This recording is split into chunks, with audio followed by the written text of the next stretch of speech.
Olá, caros alunos e professores. Aqui é Antônio Carlos, professor da Rede Estadual de Educação do Estado de Minas Gerais.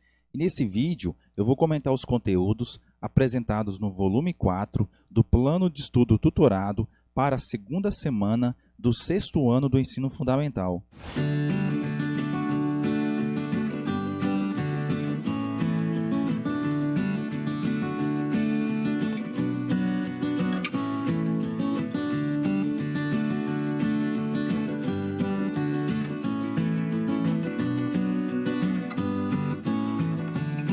Pessoal, se inscreva no meu canal, ative o sininho da notificação, deixe sua curtida e também o seu comentário com a sua dúvida se você tiver.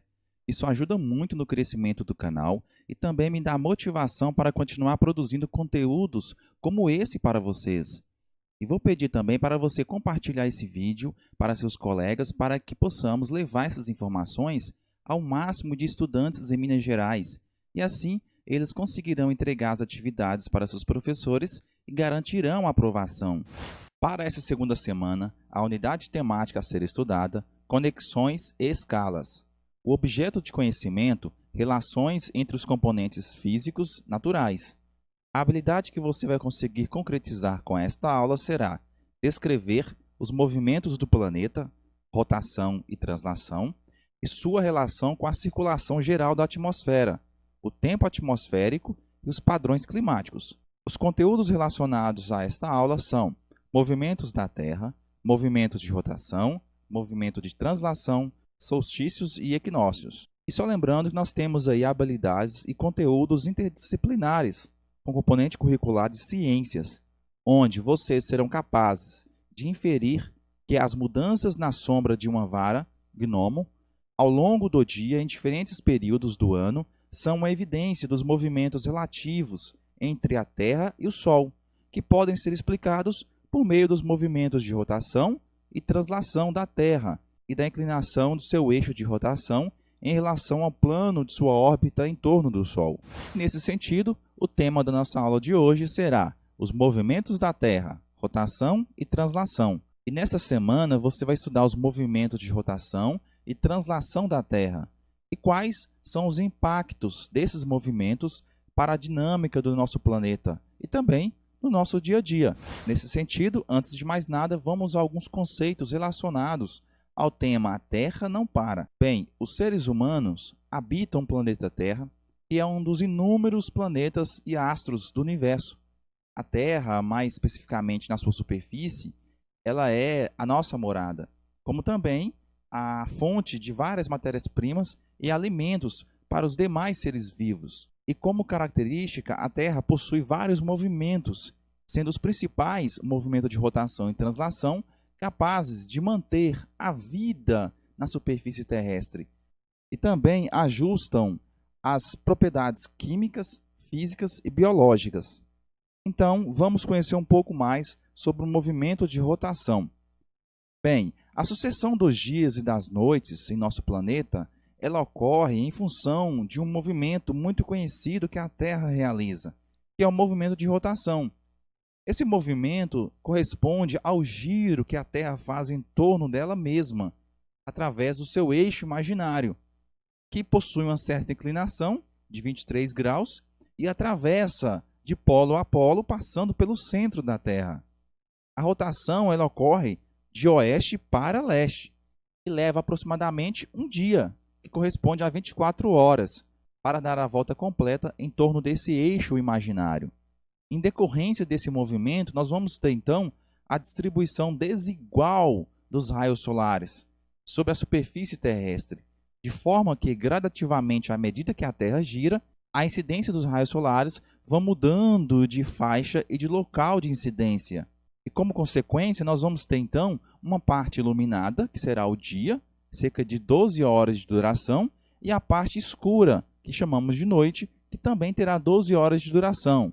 E é claro que as propriedades, as particularidades do lugar influenciam nessa iluminação, aumentando a quantidade de horas do dia ou da noite, ou então diminuindo a quantidade de horas do dia ou da noite. Para vocês entenderem mais sobre esse processo, veremos então essa imagem a seguir. Aqui nós temos então o planeta Terra em seu movimento de rotação, que ocorre de oeste para leste. E nós temos aqui a posição do Sol, e só lembrando que essa escala não corresponde à realidade, uma vez que nós temos o Sol com a massa e um tamanho superiores ao planeta Terra. E esse movimento, então, de rotação, que é o giro que a Terra faz em torno dela mesma, à medida que a Terra vai girando, vai recebendo uma parte da iluminação dos raios solares em uma das faces, ocasionando, então, a formação dos dias. E do outro lado, na parte escura, a formação das noites. À medida que a Terra vai girando, o que é noite vai se tornando dia e o que é dia vai se tornando noite. Um pouco agora sobre o movimento de translação. O movimento de translação, um pouco diferente do movimento de rotação, é aquele movimento que a Terra executa em torno do Sol. O Sol é a fonte de energia, de calor e de iluminação. Esse movimento de translação ele tem cerca de 365 dias, para ser completado com a volta completa. É claro que não é exato essa quantidade de tempo. Nós passamos de 365 dias. Por isso que essa sobra aqui ela é acumulada e de 4 em 4 anos acrescenta-se um dia no mês de fevereiro, denominando então ano bissexto. Ao longo desse percurso do movimento de translação, a Terra ela realiza um movimento numa órbita elíptica, que ocorre então devido à inclinação do seu eixo de rotação e também devido às particularidades da forma elíptica da translação. E isso vai consequenciar na intensidade de radiação solar em determinado período do ano.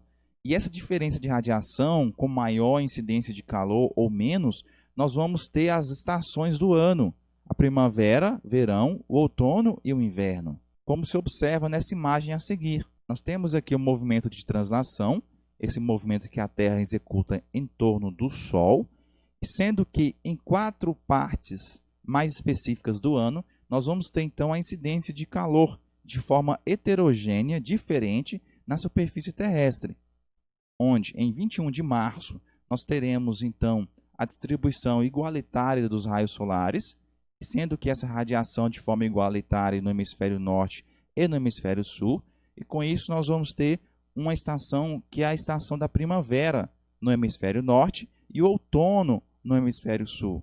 E mais adiante nós vamos ter em 21 de junho o solstício de 21 de junho, que corresponde então ao inverno no hemisfério sul e o verão no hemisfério norte, de forma que na parte norte da Terra, por volta ali do Trópico de Câncer, nós vamos ter a maior incidência de raio solar. Ao passo que no hemisfério sul, no Trópico de Capricórnio, essa incidência de raios solares é bem menor, fazendo com que a superfície se torne mais fria, então realçando a temperatura baixa do inverno.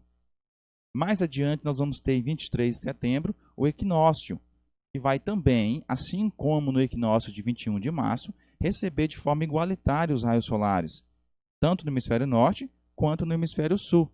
E essa distribuição de forma igualitária vai trazer, então, o outono para o hemisfério sul e a primavera para o hemisfério norte.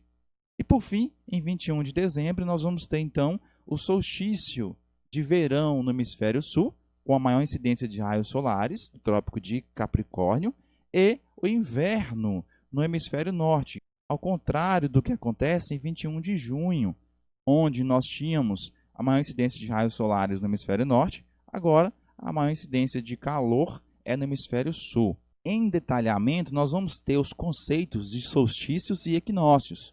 Os solstícios marcam o início do verão e do inverno nos hemisférios norte e sul da Terra.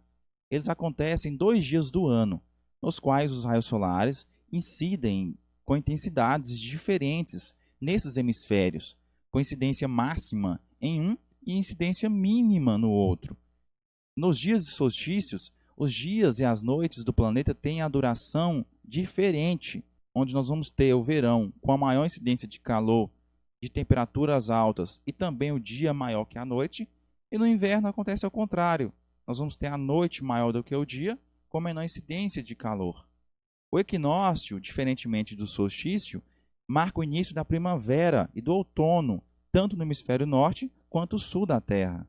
Nesses dias, os hemisférios recebem a mesma quantidade de calor e de luz, sendo que os raios solares eles incidem de forma perpendicular à linha do Equador, distribuindo de forma igualitária o calor sobre os hemisférios norte e hemisfério sul. Nesses equinócios, nós vamos ter, então, a mesma duração dos dias e das noites. Caros estudantes e professores, esse foi o vídeo explicativo dos conteúdos apresentados no volume 4 do Plano de Estudo Tutorado para a segunda semana do sexto ano do ensino fundamental. Meu agradecimento por ter curtido e compartilhado esse vídeo. Meu forte abraço e meu muito obrigado.